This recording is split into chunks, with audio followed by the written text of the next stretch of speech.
वो कहते हैं ना कि कोई गलती छुपाए नहीं छुपती, उस पर पर्दा डाल दिया जाए तो ऐसा नहीं है कि गलती में सुधार हो जाता है। उसके लिए काम करना पड़ता है, उसको सुधारने की व्यवस्था की जाती है। और यही गलती हो रही है इस समय देश भर की सरकारों से, चाहे वो महाराष्ट्र हो, चाहे राजस्थान हो, चाहे यूपी हो। तो अब आप सोच रहे होंगे कि आखिर ये गलती हो कहाँ रही।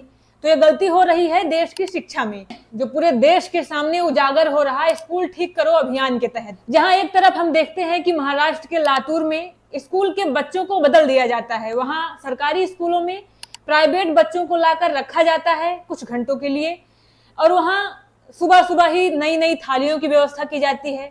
लेकिन ये सोचने वाली बात है कि ये नौबत आई ही क्यों। जब सरकारी स्कूल में बच्चों को खाना मिलता है तो जाहिर सी बात है थालियों की व्यवस्था होगी, और जब थालियों की व्यवस्था है तो उसे छुपाना क्यों। लेकिन छुपाना इसलिए क्योंकि वो थालियां दिखाने लायक नहीं थी, क्योंकि जब दिखा दिया जाता तो बदनामी हो जाती। और इन्हीं सब चीजों को छुपाने और ढकने के चक्कर में सारा मामला उल्टा का पुल्टा हो गया, जिसमें अभिजीत दीप के स्कूल में पहुंचते ही बच्चों से पूछ बैठे कि ये थालियां आज ही आई हैं, किससे पहले थी। तो आखिर वो बच्चे ही हैं, वो बता दिए कि नहीं आज ही आई हैं। फिर उन्होंने पूछ लिया कि आपकी कापियां कहाँ हैं, किताबें कहाँ हैं। तो बच्चों ने कहा कि वो हमारे स्कूल में है। तो इससे पता चला कि ये बच्चे उस स्कूल के थे ही नहीं, ये किसी प्राइवेट स्कूल से विजिट के लिए लाकर बैठाए गए थे। और इसी अभियान के तहत हम राजस्थान में देखते हैं कि यूट्यूब को बैन कर दिया जाता है कि आप हमारे स्कूल में विजिट ही नहीं कर सकते। मतलब कि हम अपनी गलतियों को सुधारेंगे नहीं, हम रोक लगा देंगे कि तुम आके ये नहीं देख सकते कि हमारा स्कूल कैसे है, हम किस तरह से चला रहे हैं। और जब महाराष्ट्र और राजस्थान इतने आगे निकल चुके हैं तो यूपी भी पीछे क्यों रहे।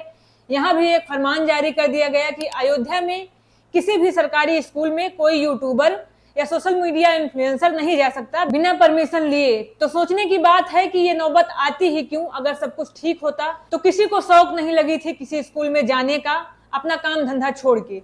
और अगर कायदे से देखा जाए तो संविधान भी अधिकार देता है कि हम अपनी सुविधाओं के लिए अपनी मांग उठा सकते हैं, हम अपनी जरूरतों को किसी के सामने रख सकते हैं ताकि हमारी बातें सुनी जाएं। और जब देश की शिक्षा व्यवस्था की बात हो तो ये और जरूरी हो जाता है, क्योंकि जिस स्कूली व्यवस्था की बात इस अभियान के तहत की जा रही है उसे सही होना चाहिए था। क्योंकि हम फाइलों में तो देख लेते हैं कि हम फिनलैंड से, सिंगापुर से आगे चले गए हैं, लेकिन धरातल पर क्या है ये हमें वहां जाकर पता चलता है। जो हम इस अभियान के तहत देख रहे हैं, कहीं वॉशरूम नहीं है, कहीं अच्छे क्लासरूम की व्यवस्था नहीं है तो बच्चे टाट पट्टी पर बैठ रहे हैं, तो कहीं सही किचन की व्यवस्था नहीं है, बच्चे खाना खा रहे हैं तो उसमें कीड़े मिल रहे हैं। और इन सब चीजों को ठीक करने की जिम्मेदारी सरकारों की है, जिससे आप मुकर नहीं सकते। क्योंकि इन स्कूलों में पिछड़े, दलित, आदिवासी और तमाम मजदूरों के बच्चे जाते हैं जो अभावग्रस्त हैं, जो वैसे ही 10वीं 12वीं तक पढ़ते हैं और फिर कहीं काम पर लग जाते हैं, मजदूरी पर लग जाते हैं, वो उतना नहीं पढ़ पाते। तो ये सरकारों की जिम्मेदारी है कि स्कूलों की व्यवस्था को सुचारू रूप से ठीक किया जाए, उसे व्यवस्थित किया जाए, जो गड़बड़ियां हैं, जो कमियां हैं उसे ठीक किया जाए। बाकी आप इस विषय पर क्या सोचते हैं, अपनी राय दे सकते हैं। धन्यवाद।